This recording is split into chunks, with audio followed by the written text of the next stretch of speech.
Hello Taurus, Sun, Moon, Rising, and Venus signs. Kamusta kayo? Sana po yung nasa mabuti kayong kalagayan.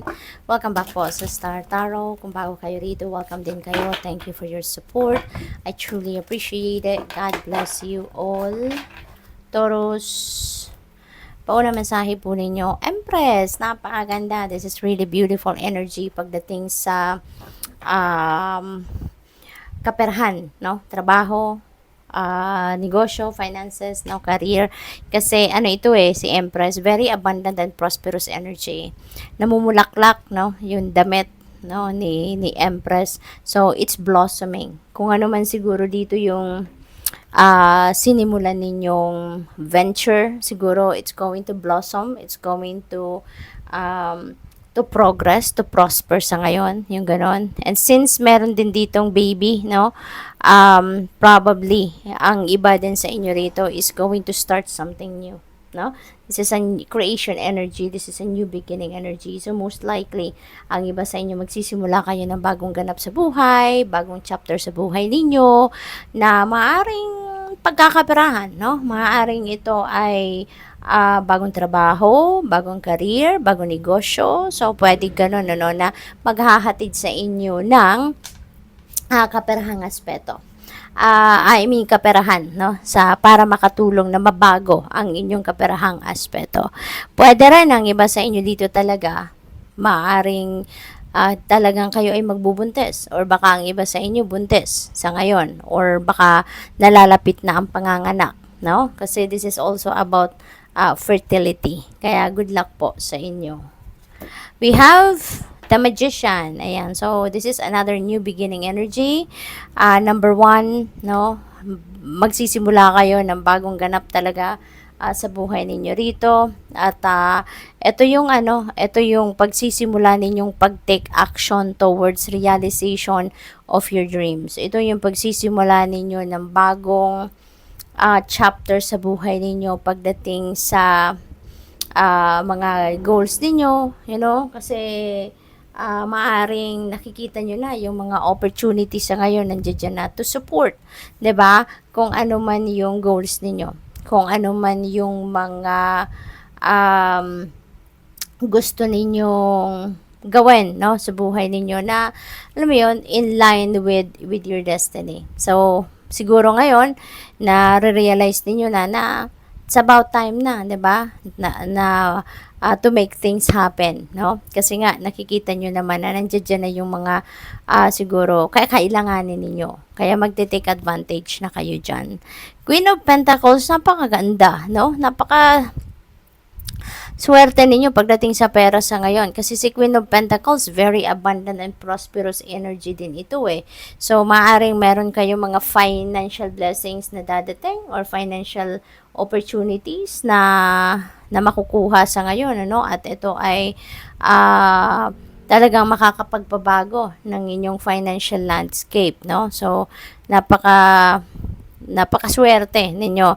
Maraming bunnies din dito. So, this represents abundance din, no? Si bunny. Kaya, most likely talagang gaganda na ngayon ang kalagayan ninyo pang kaperahan, no? What else? We have lovers. Ayan. So, since kaperahan nito, abundance and prosperity energy. Tapos ang katabi niya si lovers. And lovers is also about decision making. So, pwede, no, na meron kayong mga financial decisions sa ngayon na gagawin or kinakaharap, or pwede rin na meron kayong pagdedesisyonan, pagpipilian siguro na mga financial opportunities. Kasi maaaring hindi lang isa or dalawa yung offers na meron kayo sa ngayon regarding siguro job offer or career opportunity or business or anything na pagkakaperahan. Kaya siguro yan ang kailangan din ninyong pagdesisyonan. Maaari din talaga for others of you na baka about talaga relationship, no? Yung decision making na gagawin ninyo sa ngayon, Taurus. So, good luck sa iyo dyan. Pwede rin ang iba sa inyo rito, maybe you are entering a new love and romantic relationship or new level, no? Pagdating sa inyong romantic relationship. We have winter's dream, yan, gestation period. Okay, so siguro ang iba sa inyo nagbubuntis, no? Talaga, kasi we have the Empress, no? So this is very fertile time. So pwede talaga na merong nagbubuntis dito, no? Meron kayong nurture, inaalagaan na baby sa tiyan, or pwede rin na yung gestation period na to, may inaalagaan kayo, may kinukultivate kayo or nurture kayong plans, no? So, siguro meron kayong long-term plan or long-term goal, maaaring gano'n. Na ngayon, pinagpe-prepare ninyo, maaaring nag-gather kayo ng facts para na mas maging maayos, no, yung implementation ninyo, inaayos ninyo yung mga strategies ninyo, yung mga gano'n, no? You're preparing, kumbaga, for implementation. So, curiosity. Ayan, marami kayong gustong matutunan, marami siguro kayong gustong alamin sa ngayon. And parang nagre-resonate ito si curiosity dito sa magician energy, no? Parang, ayan, nagmamagic-magic din siya. So, most likely talaga, ang iba sa inyo rito, baka meron kayong mga ginagather pang information na makakatulong, no, sa pag-implement ninyo ng plans ninyo or sa pag-take action ninyo, no, dito sa kung ano man ang gusto ninyong ma-accomplish sa buhay. So maybe you are you're doing experiments, baka meron kayong mga feasibility study na ginagawa, so maaaring along those lines, no, ang preparation na ginagawa ninyo. Reconciliations, this is really beautiful din pagdating sa inyong mga relationships. Kasi ngayon, siguro, you are going to step up as the bigger person. Baka kayo ngayon ang magpapaka-humble, kayo ngayon yung magpapakita or magpapamalas ng inyong emotional maturity, no? Probably ganon ang sitwasyon dito. At makikipag-usap kayo, mag-initiate kayo ng conversation with someone na naging kagalit ninyo or meron kayong hindi pagkakaintindihan. So ngayon, maaaring kayo ay mag-uusap, no? And you will try to patch up or address kung ano man ang hindi ninyo na pagkaintindihan at maaaring mauwi ito sa pagbabate. Dances on one foot, balancing act. Ayan, so kailangan ng balanse. Kailangan ibalik ninyo yung balanse sa buhay ninyo rito. Kasi maaaring there are only few things na inaasikaso ninyo or nabibigyan ng oras, panahon at attention, and maybe there are some things or areas of life na nineglect ninyo, no? So pwedeng ganun. Kaya iniimbitahan kayo dito na ibalik ninyo ang balanse sa buhay ninyo para na sa gayon, lahat mabibigyan ninyo ng oras, lahat magiging maayos, 'di ba? At magiging kampante kayo, magiging komportable kayo, yung ganun ba? So, tingnan natin kung ano pa ang ganap dito for Taurus. We have manifest your dreams. Holy moly! Focus on your vision, seek satisfaction and contentment. And so, ang iba siguro sa inyo, magmamanifest na kayo ng dream ninyo sa ngayon, which is, siguro magkaroon ng sariling bahay. Look at that. Kasi, isang family, walking towards the house. So, baka ito yung dream house ninyo. So, for some of you, no, specifically, baka yung dream house ninyo nabuo na at talagang eto, no, uuwi na kayo. Maybe you are going to you're going to move in na sa inyong bahay na pinatayo ninyo or bahay na binili ninyo, no? So this is really beautiful.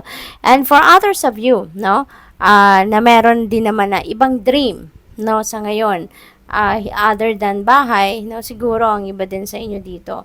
Depende rin kasi sa mga pangarap ninyo, iba-iba tayo ng pangarap. So maybe ang iba sa inyo also is going to manifest your dreams. Siguro, bagong sasakyan or any other material things or travel, or baka ang iba sa inyo matutuloy ng ibang bansa, baka matutuloy ng mag-migrate sa ibang bansa, yung ganon, or makapagtrabaho sa ibang bansa. So pwedeng ganon, or any other mga pinapangarap ninyo. Baka promotion, yung ganun ba? So, good luck sa iyo and congrats. Go with the flow, relax and trust. Okay? Accept what is happening. So, napakaganda. Kasi you are realizing now na kailangan mo na lang mag-go with the flow. Kailangan mo na lang mag-surrender to the natural ebb and flow of life, no? And with that, makakaasa kayo na mababawasan na or mawawala ng yung stress ninyo sa katawan. Learn to relax and just trust in the divine plan and trust in God, 'di ba? Kasi kung kukontrahin natin ng mga pagbabago, kung sasalungatin natin ang flow of life, hindi ba mas mahirap yon kisa yung sumabay tayo sa agos ng buhay, 'di ba? Stress-free na, 'di ba? Relaxing pa. Kaya ang importante, magtiwala kayo, 'di ba? So what else? We have magical crystal cave. Switch on your inner light. Bring forward your gifts. Okay? So now is the time siguro that you're also going to embrace your gifts, yung spiritual gifts ninyo. Siguro sa ngayon na na realize nyo na it's about time na para yakapin ninyo, tanggapin nyo na kung ano man yung spiritual gift ninyo at gamitin nyo na yon, no? Para makatulong kayo sa iba, para ma-carry out ninyo kung ano na yung purpose ninyo sa buhay, 'di ba? What else? We have a spiritual warrior. Show you are a wise leader. Command the universe. Ayan. So, napakaganda, 'di ba, Taurus? Kasi ang iba siguro sa inyo dito, baka kayo'y mapopromote na into a leadership role. 'Di ba? Mabibigyan kayo ng pagkakataon dito na maipakita, maipamalas na isa kayong magaling, no? Matalino at mabuting leader, no? So, maaari ang iba sa inyo, yan ang calling ninyo, or baka yun yung mission ninyo sa buhay, yung purpose ninyo sa buhay, na maging leader kayo. So, good luck sa'yo. Thank you for watching. Love and light. Namaste.